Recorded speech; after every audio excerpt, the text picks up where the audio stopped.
Assalamualaikum warahmatullahi wabarakatuh. Hai semuanya, perkenalkan nama saya Nur Fadila Kadianti dengan NIM 2403010049. Di sini saya ingin menjelaskan mengenai media pembelajaran. Udah langsung saja ke video selanjutnya. Apa itu media pembelajaran?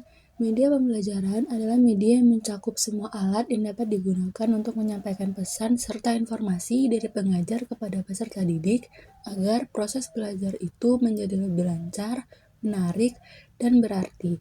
Secara sederhana, media berfungsi sebagai penghubung antara pengajar, peserta didik, dan juga materi.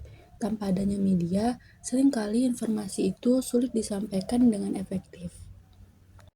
Kita masuk materi yang pertama, yaitu prinsip penggunaan media pembelajaran. Prinsip yang pertama, media yang digunakan guru itu harus sesuai dan diarahkan untuk mencapai tujuan pembelajaran. Artinya, media tidak hanya digunakan sebagai alat, hiburan, atau semata-mata dimanfaatkan untuk mempermudah guru dalam menyampaikan materi saja. Akan tetapi, benar-benar untuk membantu siswa belajar sesuai dengan tujuan yang ingin dicapai. Yang kedua, media yang digunakan harus sesuai dengan materi pembelajaran. Setiap materi pelajaran memiliki keunikan tersendiri. Media yang akan digunakan harus sesuai dengan kompleksitas materi pembelajaran. Yang ketiga, materi atau media pembelajaran harus sesuai dengan minat, kebutuhan, dan juga kondisi siswa. Setiap siswa memiliki kemampuan dan gaya yang berbeda-beda. Guru perlu memperhatikan setiap kemampuan dan gaya hidup tersebut. Yang keempat, media yang digunakan harus memperhatikan efektivitas dan efisiensi. Media yang memerlukan peralatan yang mahal itu belum tentu efektif untuk mencapai tujuan tertentu. Yang kelima, media yang digunakan harus sesuai dengan kemampuan guru dalam mengoperasikannya. Media secanggih apapun tidak akan bisa menolong tanpa kemampuan teknis dalam mengoperasikan dan juga memanfaatkan media yang akan digunakan. Teman-teman yang nantinya akan menjadi guru atau calon pendidik, yuk mulai sekarang jangan takut berinovasi, karena di dunia pendidikan sekarang, kreativitas itu menjadi nilai plus. Kalau media yang kita pakai itu bisa bikin semangat siswa, berarti kita sudah menang separuh jalan. Dan dengan catatan, jangan asal pakai media, pilih yang benar-benar bisa membantu siswa dalam memahami materi, bukan malah bingung. Yang kedua, pola pembelajaran bermedia. Zaman dulu, guru itu jadi sumber utama informasi, tapi sekarang media itu udah jadi partner penting guru dalam proses belajar mengajar. Pola pembelajaran bermedia adalah salah satu bentuk cara hubungan antara guru, siswa, dan juga media pembelajaran dalam proses belajar. Yang pertama, ada pola interaktif.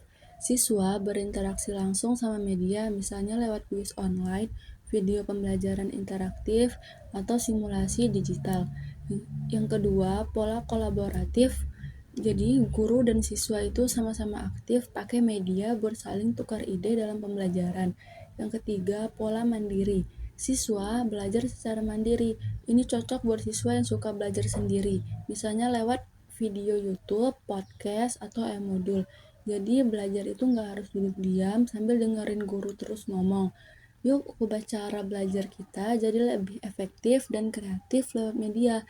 Dan dari perubahan itu, kita yang muda harus jadi generasi pendidik yang interaktif dan inovatif. Yang terakhir, ada langkah-langkah atau strategi penggunaan media pembelajaran. Media pembelajaran yang telah dipilih agar dapat digunakan secara efektif dan juga efisien perlu menempuh langkah-langkah secara sistematis. Yang pertama, menentukan tujuan pembelajaran. Tujuan ini berfungsi sebagai panduan utama yang ingin diajarkan dan apa yang ingin dicapai oleh siswa.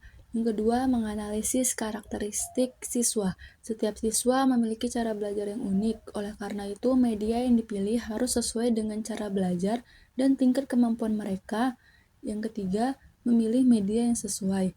Media dapat berupa visual seperti gambar, poster, video, ada berupa audio seperti lagu, rekaman suara, dan ada berupa digital seperti PowerPoint, Canva, atau e-learning. Dan yang terakhir ada benda fisik seperti alat peraga. Yang keempat ada mendesain dan menyiapkan media. Desain media semenarik mungkin, warna yang enak dilihat, dan jangan kebanyakan teks. Yang kelima, menerapkan media dalam pembelajaran. Pada tahap ini, kita libatkan siswa biar mereka aktif. Jadi, bisa lewat tanya jawab seperti diskusi kelas. Yang keenam, ada mengevaluasi hasil penggunaan media. Evaluasi kepada diri sendiri atau tanya kepada peserta didik bagaimana pembelajaran hari ini. Evaluasi itu penting biar kita tahu apa yang berhasil dan apa yang perlu kita perbaiki buat pembelajaran selanjutnya. Jadi, mari mulai dari sekarang kita rancang media pembelajaran itu dengan strategi yang tepat. Dan simpulannya, pada dasarnya alat pembelajaran itu bukan hanya sekedar alat, melainkan sarana yang menghubungkan pengajar, pelajar, serta pengetahuan. Jika kita dapat memanfaatkan alat tersebut secara kreatif, proses belajar akan menjadi lebih dinamis, interaktif, dan pastinya tidak membosankan. Sebagai mahasiswa dan juga calon pendidik, kita harus menjadi generasi yang fleksibel, yang tidak hanya memahami teknologi, tetapi juga mampu menggunakan teknologi itu untuk membuat pembelajaran lebih menarik. Ayo, jadilah bagian dari perubahan kecil di dunia pendidikan.